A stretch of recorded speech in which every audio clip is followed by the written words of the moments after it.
Boris Johnson's attempt to prevent Megxit, a manly pep talk with Prince Harry.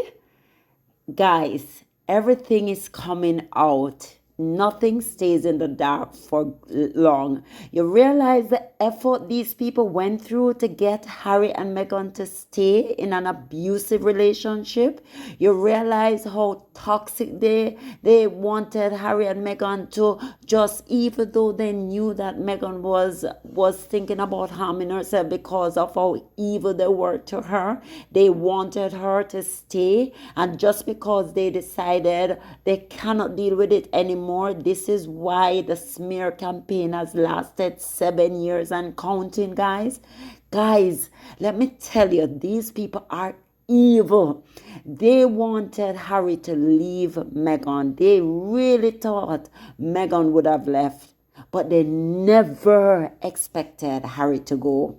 They thought Harry would have stayed and continued to be William's wingman, continue to be William's lackey, continue to be less than his potential. Look at Harry shining on the global stage. I mean, look at Harry. Look at what Harry was able to do, the accomplishment this young man has made with all the odds stacked against him. Yes, they say that he was born in royalty, but guess what? They took away everything from Harry. They stripped him to nothing because they did not want him to succeed. Because guess what? They knew his capability. They knew his suave, his pizzazz. They knew that if he went out there on his own with God's help, he would have shined. And right now, Harry's shining. Harry is just making them look like they're nothing. This is what they wanted to prevent. This is what all of this is about. Oh, Meghan is a bully. Meghan make grown men cry. Meghan this, because they can't understand that Harry would rather be Meghan's husband than their prince. Harry was willing to be the scapegoat, to make William look good. But when it came to them pushing on Meghan, causing her to want to do harm to herself, that's when Harry said, enough is enough. I am out of here. So guys, you're seeing it little by little. It keeps coming out. It keeps coming out what the plans were, what they were intended for both Harry and Meghan. But it did not work because Father God, Tyler Perry, thank you, Lord, for saving Harry and Meghan. Because if they did not have an option, they would have stayed in something and Meghan would become the new Diana. Guys, let me tell you something, You see all this thing in the news where the UK tabloid is into Meghan. They wanted bad for Meghan. They wanted Meghan to harm herself. But thank God for Tyler Perry. Thank God for Oprah. Thank God for the guy at Travelers. What's his name? They are good people. They have some good people around them.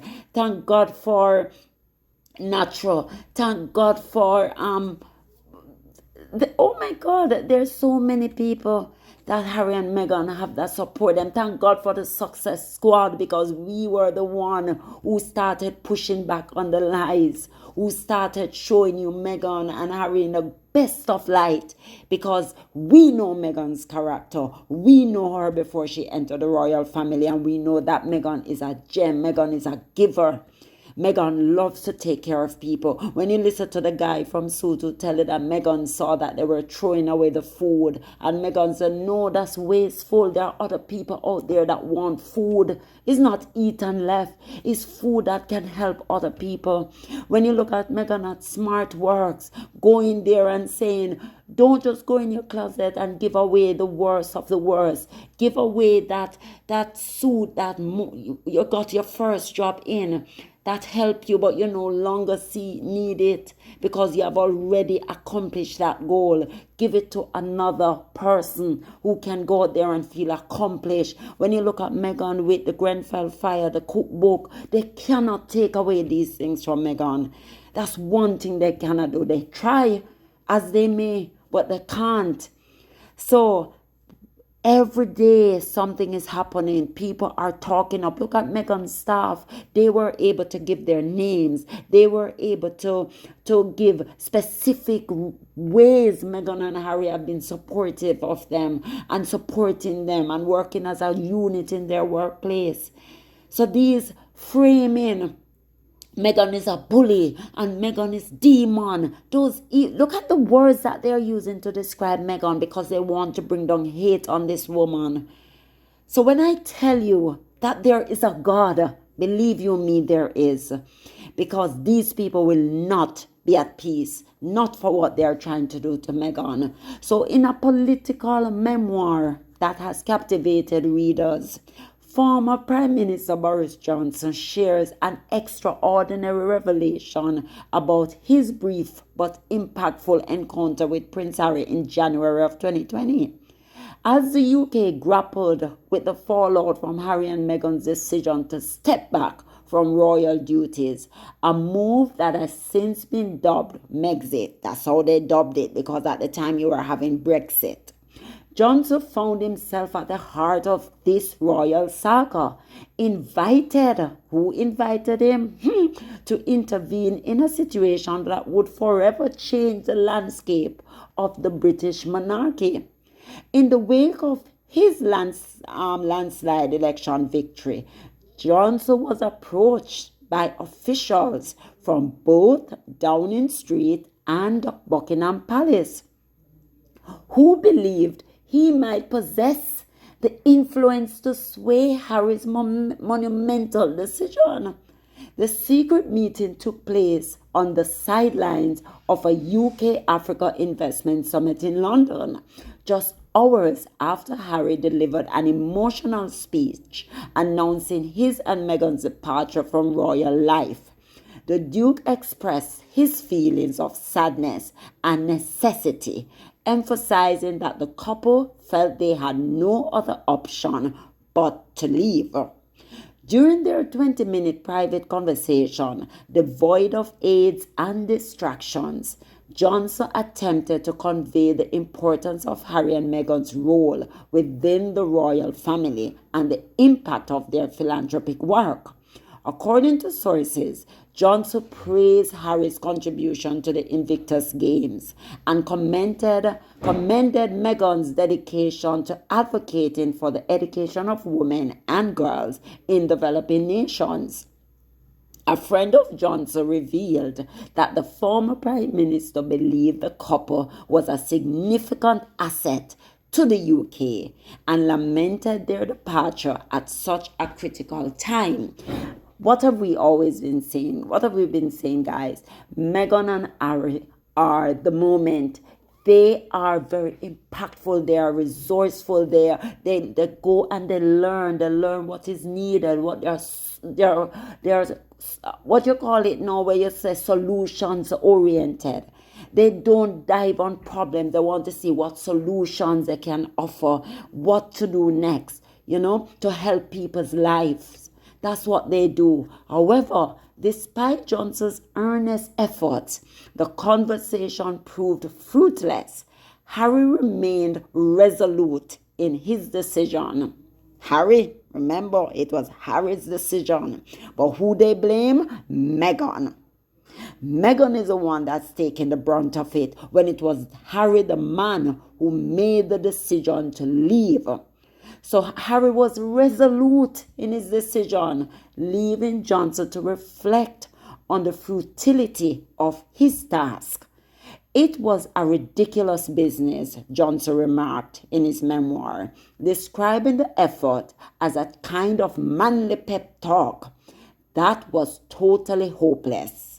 The irony that even the savvy tactician could not change Harry's mind on such a deeply personal matter was not lost on those who observed the encounter. The day following their meeting, Harry departed for Canada to reunite with Meghan and their son.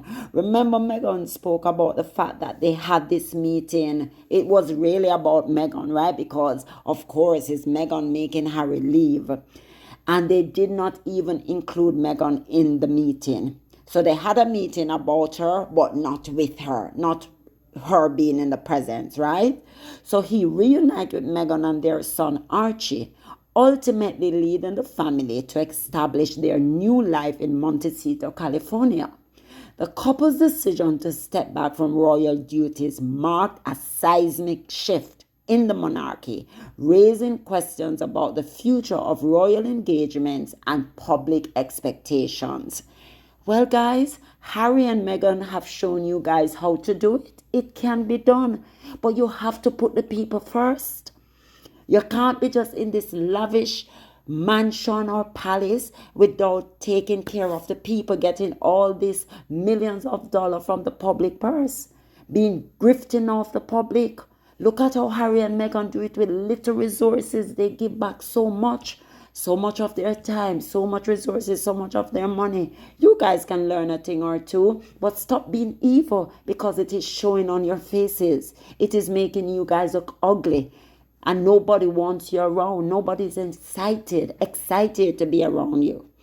This intriguing revelation not only highlights the behind-the-scene dynamics of royal and political interactions, but also underscores the broader challenges faced by public figures navigating personal choices against the backdrop of societal and institutional pressures. Johnson's attempt to intervene in what would become one of the most talked about decisions in modern royal history serves as a poignant reminder of the complexities of royalty, duty, and the pursuit of personal happiness.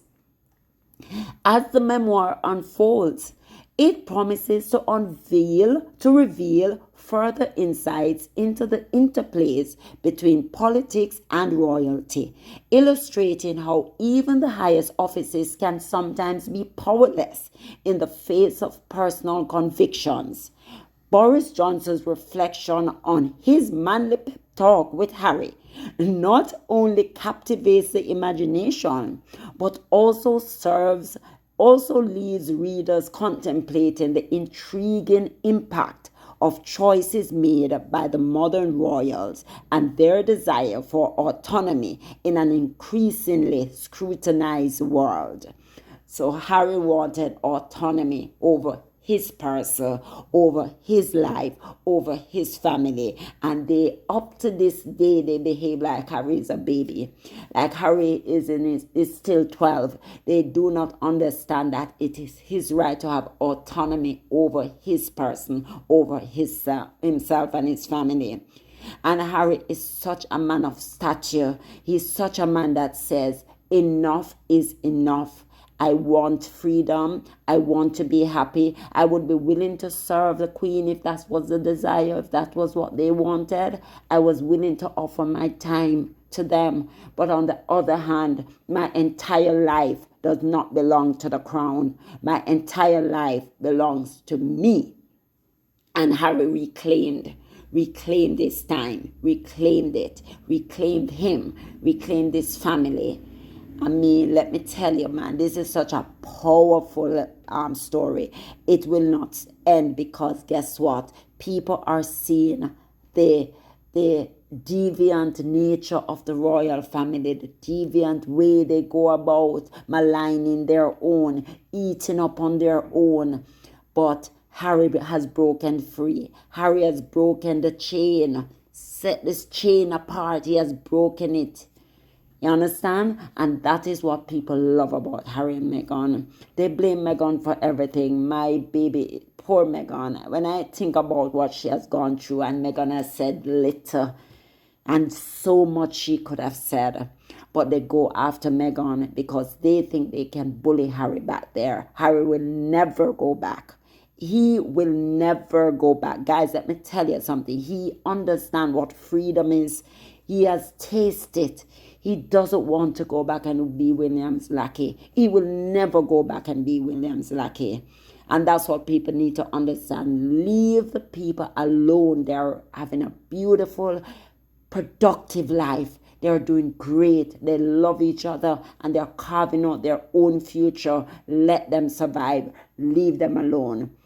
You understand?